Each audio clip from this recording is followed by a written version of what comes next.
Hey everyone, and welcome back to the news. Patch 8.2.5 PTR is here. There are loads of really cool bits of lore, plus new models, including the new Goblin and Worgen revamp, so we have a lot to talk about. And then also, we are hiring. It's a writing position for our industry news channel, so you can check out the link below for that. And a big thank you to the patrons who've made that possible and helped us grow. We're actually working on a special WoW project very soon, and if you'd like to help us out, well, it does happen to be Paladin Month over on our Patreon, so you'll get your 2 bits of art. McCall, you hear that? It's Paladin Month. Are you going to support Bellular this month? Yeah, man. Awesome, dude. That's great to hear. And the vinyl sticker all for $25, shipping included. So, with that covered, let's get into today's very exciting news. Okay, Wrathion is back. Well, somewhat. So, patch 8.2.5 seemingly is going to be advancing the Champions of Azeroth storyline. Predictably, it's the Champions of Azeroth, though things aren't exactly going that well because, hey, we're quite easily played. Seemingly, we are rushed into the Chamber of the Heart, where we find that Spirit Walker Ebonhorn is dealing with old god corruption. Now, that's alarming because he is, well, inside the Chamber of the Heart, but that's not exactly a new thing. The Chamber of the Heart has had a few void incursions before. Mother seemingly attempts to sanitize Ebonhorn, which does make sense given her pretty much being a robot, but Magni is able to call her off. Now, Magni seemingly knows that Wrathion has been up to something, and that Wrathion's knowledge could be vital to saving Ebonhorn and Azeroth. So he says that it's quite hard for anybody to hide from him, the speaker for Azeroth, so Magni is presumably able to— Dad, what do you mean it's hard to hide from you? This guy's a fucking dumbass. Like, everything that he's done has been a dumbass decision. I mean, really, like, everything that he's done has been wrong. You know what I mean? To track Wrathion down and send us off to bring Wrathion back. Now, this seems to lead into the data mine scenario where we go to save Wrathion in the Karazhan crypts from N'Zoth's agents. Now, according to the scenario's description, the Karazhan crypt is actually Wrathion's hideout, so it's a pretty cool use of that area. Now, when you look at some of the data mined quest text from Wowhead's livestream, it seems as if Wrathion has been spending his time just working on how to, like, resist the old gods, resist corruption. And really, they could be getting dangerously close to a plot where Wrathion basically is just our super-powered savior who knows how to deal with our problem, but fundamentally some of this stuff would, like, it would line up with Wrathion's goals as a character and some of his motivations. So Wrathion's father fell to corruption remarkably easy, and that means that it makes a lot of sense that Wrathion will do all that he can in order to not repeat the sins of Deathwing. However, when it comes to kids trying too hard to not become their parents, well, the kids can often overcompensate and become exactly what they, well, don't want to be. Could Wrathion's drive to be uncorruptible run the risk of him being corrupted? Perhaps it will, and if he gets close to being corrupted and it's all hanging on a knife's edge, maybe Anduin will be the one to save him. Now, sure. I feel like that actually would make the most sense, right? Because Anduin and Wrathion are like, you know, friends and shit because they used to play chess together upstairs. So whatever you call it, right? Chess, whatever. But the thing is that, yeah, obviously that would completely fucking make sense. And if Wrathion ends up doing the same thing that Deathwing does, I don't know, I feel like that kind of would be boring. Like, I'd like to see Wrathion actually be kind of like a, I don't know, like a neutral guy that's like a faction that's like working towards like the best interests of Azeroth rather than just kind of do the same thing that his father did. And if they do see it going down that route, I hope they don't take it full term and they kind of turn it around halfway through with like Anduin saving him or something like that. That's the only way that I would like to see that storyline progress. Tumblr would go utterly wild for it, but it would tie into WoW's past with the discussions between Wrathion and Anduin during Mists of Pandaria. That would actually give Blizzard's writers an opportunity to show that Wrathion's absolutist view can be quite incorrect, and that Anduin's more empathetic one can actually work out, and that empathetic sort of way of doing things could be the thing that would save Wrathion, which would be an interesting way to develop those two characters. But anyway, the point is, Wrathion's back, and just look at his new model. He looks badass. The guy's aged up pretty well. Looks awesome. And what does this mean for the future of the game? Well, I think it means that the Dragon Isles are a lot more likely for patch 8.3. Now, the existence of the Dragon Isles was confirmed earlier on in this expansion when one of Wrathion's agents mentioned it. Now, combine that with the focus on the Dragonflight storyline that we've seen so far in patch 8.2, and I think it's fairly clear that we're going to end up around the Dragon Isles at some point. So we could get the Dragon Isles as a new zone and then maybe Ny'alotha as a raid. We could get both the Dragon Isles and Ny'alotha as 2 zones. Like that's what we want to have right there. Or we could get the Dragon Isles what we're and the fucking faction looking conflict being the core of 8.3, and maybe Ny'alotha is something that Blizzard would save for a future expansion. Now that being said, there is quest text of Wrathion literally saying the real battle for Azeroth, so that very Rest assured, when the time is right, you will have my aid in the fight against N'Zoth, the true battle for Azeroth. Wait, what? Wait, what the fuck? When did they say that? Like, since when was that the case? Like, I just don't remember that, honestly. That was in BFA? Wait, oh, that BFA 2. Come on, dude, relax. Like, I don't even want to hear this BFA Part 2 shit. Don't even say that. Okay, Wrathion will say it next. 8.2.5 quest text. Okay, I thought it was actually just something that was completely fucking new. All right, well, the thing is that, like, the whole BFA storyline overall, I think has actually evolved into being something that's pretty fucking cool. I'm kind of happy about it, but the first half was just really kind of mediocre. Well, could be what patch 8.3 is. Maybe 8.3 is the death of N'Zoth.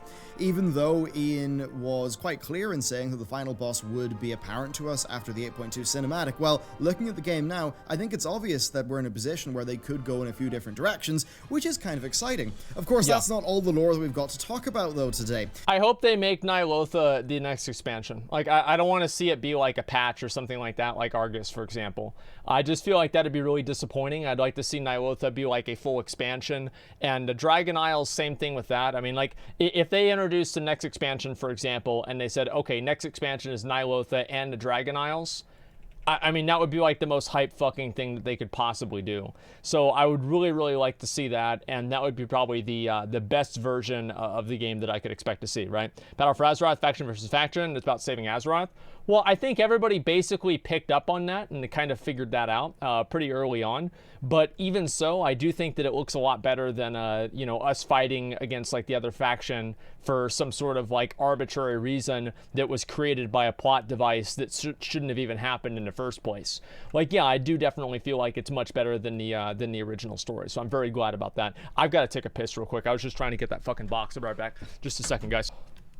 All right, I'm back, boys. Sorry about that. Okay, all right, let's keep the video going.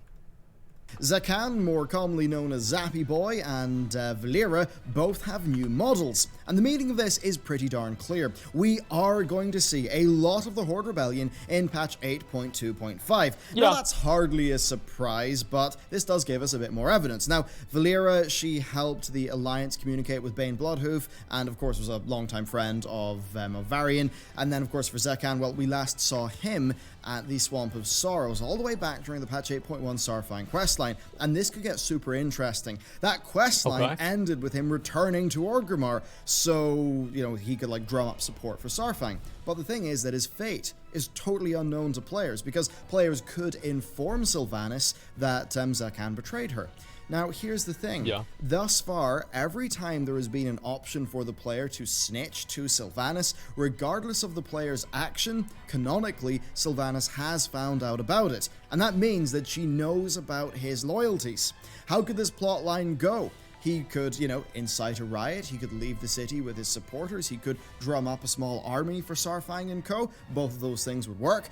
Alternatively, things could go a lot darker. And I'd have you remember that this is the same Blizzard that started the expansion off with Teldrassil, and the same Blizzard who have enjoyed having Sylvanas raise people as undead and have them fight their friends, a Sylvanas that has taunted Saurfang about his son. Now, this would set the internet on fire, but I would not be surprised if they set it up so that Sylvanas tries to kill Sappy Boy in front of Saurfang. Now, given the Old Soldier cinematic and the parallels with Saurfang's son being very clear indeed, well, Blizzard would have a few options. They could have Sylvanas follow through, kill him, raise him up. That would devastate Saurfang. It would That's fuck that shit, dude. What a bunch of bullshit. No, there's no way they can. Because like, even all right. Let's say what happened? No, because they think that Sylvanas is gonna kill Zappy Boy in front of Saurfang and make Saurfang kill Zappy Boy as an undead. Yeah, that makes sense. That's bullshit, dude. Because you can't have like they spent so long developing this character. They're like, okay, we've got Zappy Boy. Everybody likes him. Let's keep it going. If they fucking kill him this early on in his storyline, I'm gonna be pissed. Well, that's good, right? Because you want your audience to have an emotional attachment to characters. That's why whenever that dude got his fucking brain pushed in on Game of Thrones, Yeah. everybody was crying all the time, and oh my god, how can they do so brutal? Oh my god. Yeah. Right? And so you want your audience to be attached to these people, so that way, whenever you kill them off, they get like pissed off, and they say a whole bunch of shit about it. I So feel I can like see he's this a being character. true. Well, no, I feel like he's a character with a lot of potential, and it seems like it'd be really disappointing to have him just kind of, I don't know, just killed that early on. I mean, I don't know, like the trolls don't have any racial leaders at all. Like, who are the trolls' racial leaders? All of the trolls' racial leaders are basically dead. And they're like, don't they have fucking Rokon or whatever the fuck his name is? Rokon? Yeah, he's good. The guy He's from Warcraft 3 that nobody ever cared about? People care about him now. He's the only one left to care about. Yeah, there you go. I mean, I never even thought of Rokon. I went through the entire storyline of the Horde stuff. I forgot all about him. I don't know. I feel like he's not a big deal. People care now. Well, you don't care about the lore, so why would you care about that character? Well, I keep track of it, okay? Priestess Talanji is different, okay? She's fucking Zandalari. It's not the same thing as the real trolls, okay? Wait, what? Yeah, they're not. Didn't the Zandalari wasn't the king fucking Zandalari? The king of all trolls, wasn't he Zandalari? Yeah, but you fucking dumbass. No, but like it's not the real ones in the game though. Like what I mean is like you think of a What do you mean they sent an emissary to fucking Zul'Gurub, dude? Yeah, there's one guy. There's like one guy. Like the whole time, the trolls are one thing. They're these guys. They walk around like this. They talk like fucking Jamaicans, and they do the exact same shit, right? And they look a certain way, they act a certain way, and the Zandalari trolls are not that way. They don't look the same. I don't think they should have the Zandalari trolls, who are a fucking allied race, come in and take over the whole fucking thing. And it'd be the same as the Dark Iron Dwarves came in and they're like, hey, look at us, guys. Now we're in charge, and we're running Ironforge. And no, they're not. Magni's in charge. Go to Ironforge. Not anymore. No, there's a council now. Yeah, there's a council. Yeah, because they put her on the council. That way, it's not really a big thing. But everybody knows Magni's calling the shots. No, of course, he's not even fucking part of it anymore. That's why they had to make the council. Yeah, he is. I'll go over there right now, dude. Wait, what do you mean? Okay, go ahead. It's Muradin. I'm sorry, I meant to say Muradin. It's Muradin. Look, dude. Muradin, yeah. But it's part of a council. You didn't say Muradin. It's two M's, man. It's Muradin and Magni Bronzebeard. Like, yeah, I got fucking confused. Okay, look, you go over to Ironforge right now. I'll show you. Okay, we're not fucking retarded, we're our own race. No, listen, man, all I'm trying to fucking say is that I think that the trolls of the game should be the same fucking trolls. The main racial leaders of the trolls should be the same trolls that there were before. Now, even Jaina. Like, Jaina is another example, okay? Jaina is Kultiran, but she's fucking not, because she's not fat. And so you have Jaina, who is Kultiran, but she's not at the same time. Anduin is a human. You have Sylvanas, who is an undead. And you have the orcs. Who is their racial leader now? Sarfang, who is a fucking orc. You look right over here. There's Muradin Bronzebeard. Okay, Moria doesn't fucking do anything. You can't even talk to her. You can't even talk to Moria. That's how little she matters. Oh wait, you can't talk to any of them. You just said Jaina wasn't a fucking Kultiran because she's not fat, but there are plenty of non-fat Kultirans. Well, what I mean, I know, exactly, but like what I mean is that there are no Zandalari trolls that don't look like Zandalari trolls. Because there's like Kultirans, like some of them were like affected by like the Drust or some kind of weird fucking bullshit. I forgot like what the lore was. But the point is that like, look at Muradin. Muradin is front and center. Then you have What about Zul? Who? Zul. What about him? He didn't look like the rest. Zul was Zul even a Zandalari? Like, I don't even know. Yes. Let me see. I'm gonna look it up right now.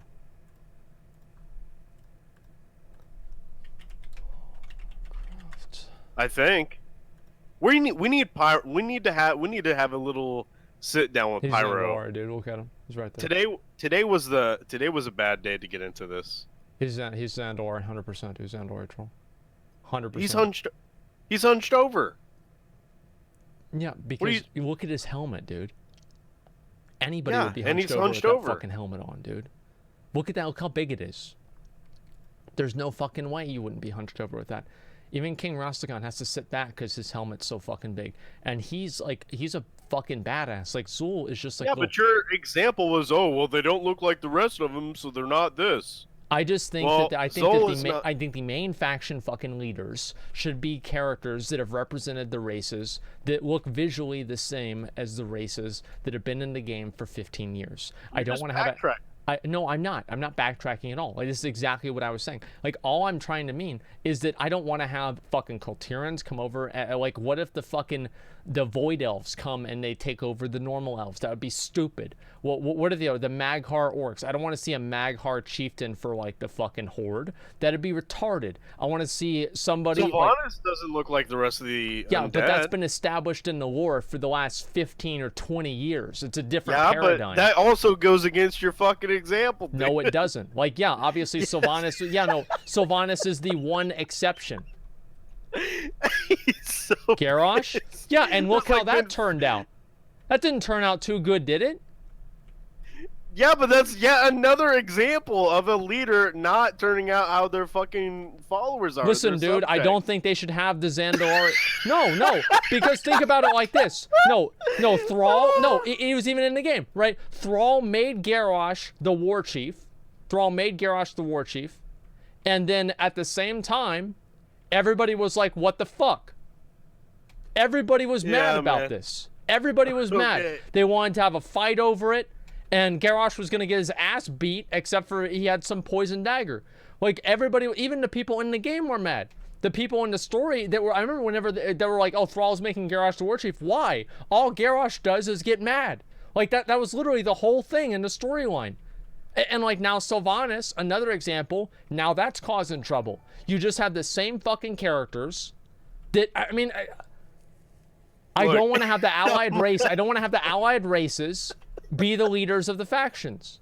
I think it's stupid. At least not this early on. Not this early on. Look, dude, I know you're upset. Not this early. It's too early, man. It's too fucking early. It should be like 5 more years before they have like one of the allied races have to do with that. It's listen, dude. Tharissa for war chief. Yeah, make Tharissa the war chief. That's so fucking dumb, man.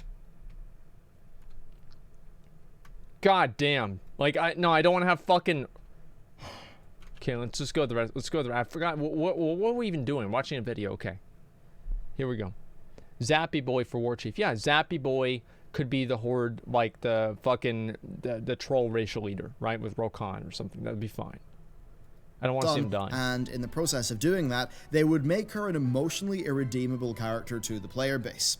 Now, they could have Sylvanas try to do that, but have Saurfang stop her. He would be able to do for Zekhan what he was not able to do for his own son, and that could be quite a powerful moment for the character. I agree. I mean, look, I know that's dramatic, perhaps I'm a bit cynical, but I do expect Blizzard to milk this character for all he's worth, especially given how they've talked about their Battle for Azeroth narrative decisions thus far, and their clear willingness to, you know, craft that big, shocking, emotional journey for players. They very much have talked about that out loud. It's not really a secret. And while we're on the topic of the Rebellion, well, a map has surfaced for a Baron's Warfront. This would make complete narrative sense, but I admit I'm just not that interested in playing Warfronts. Maybe getting into a heroic one could change that. I do need to try that mode, but I just don't think it's worth the dev time. It's not. Like, the heroic Warfronts need to change them and make them better. I think that, like, Warfronts as an idea are good, but Warfronts will never truly be good until they are PvP.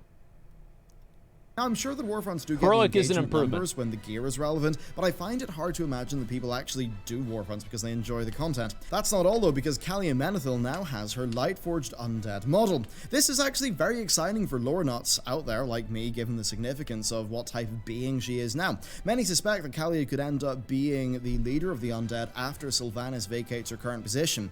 She would be a Horde leader that could easily mix in with the likes of Bane, and that certainly would... Wait. If Kalia is the leader of the undead, and the undead are in Lordaeron, that would mean that the Alliance would reclaim Lordaeron.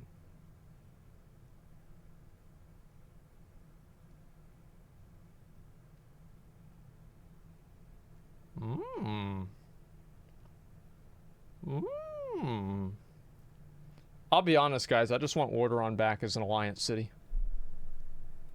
Be a change of pace for the Forsaken, and just character-wise, you know, being priests and all that, I could see her getting along with Bane.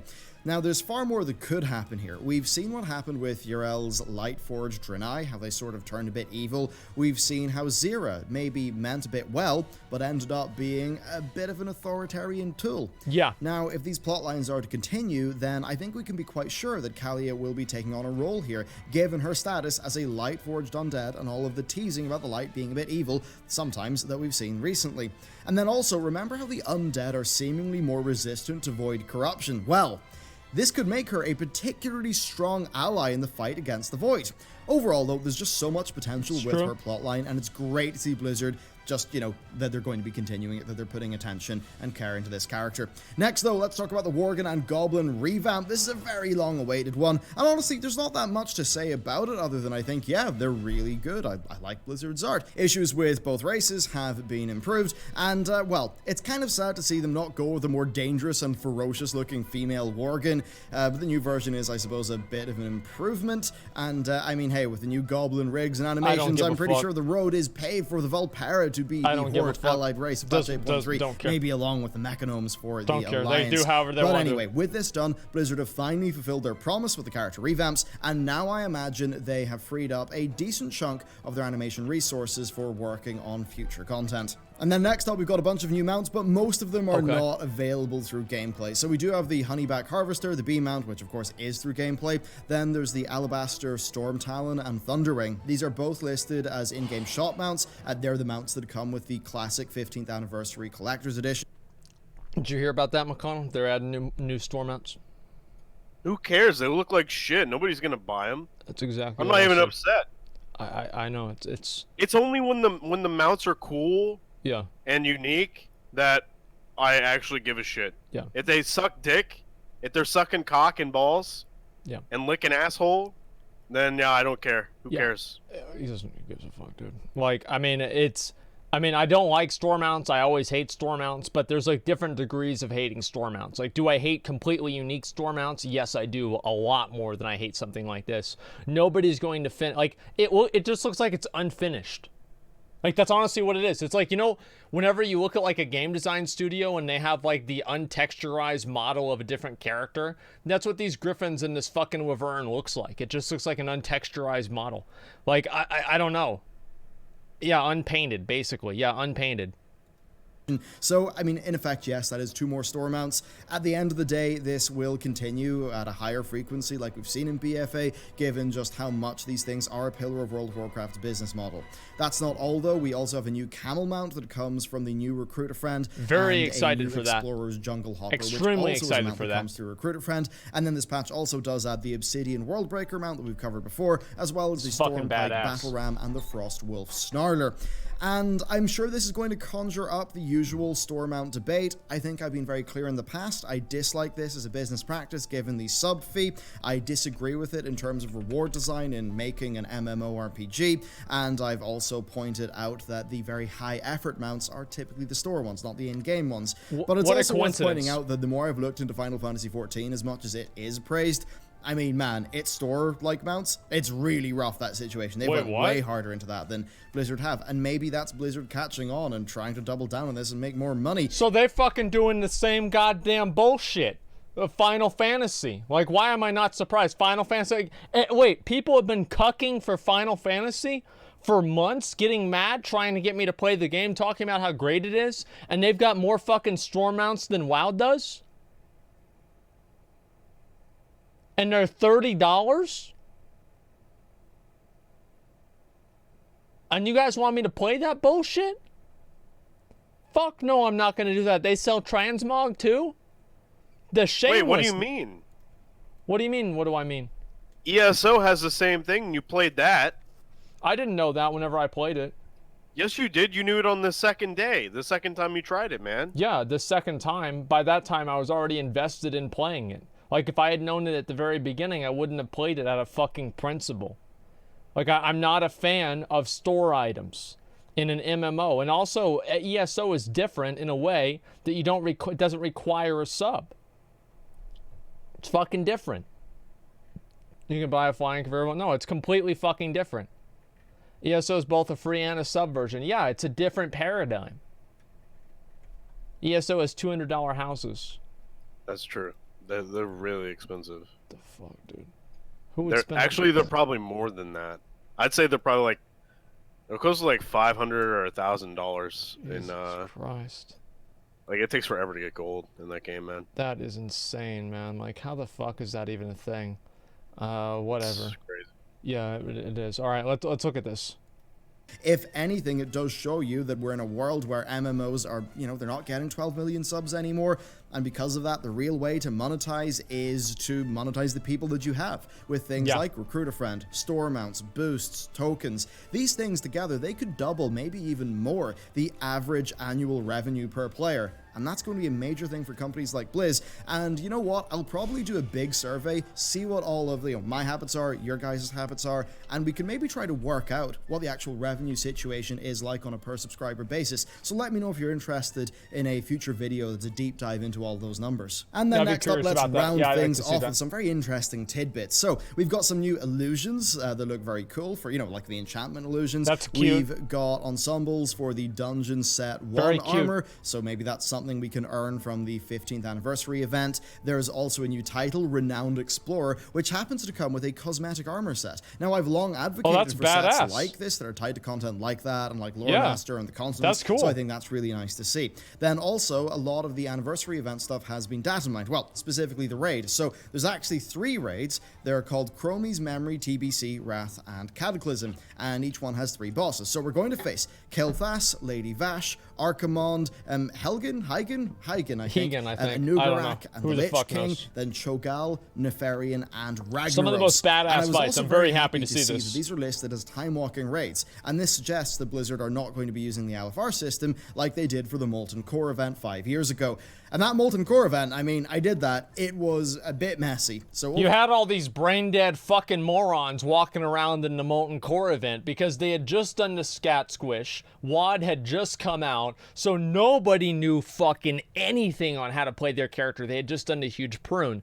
So, you have 3 different degrees of retardation that were all kind of, like a kaleidoscope of fucking planets aligning for people to be absolutely fucking dog shit at the Molten Core event. And there was never a time where you would clear the Molten Core raid and every single trash mob wouldn't have been pulled. And you couldn't kick anybody out of it either. Originally, at the beginning, you weren't able to remove people from the group. So you were just basically stuck there dealing with these fucking clowns. It was the worst thing ever.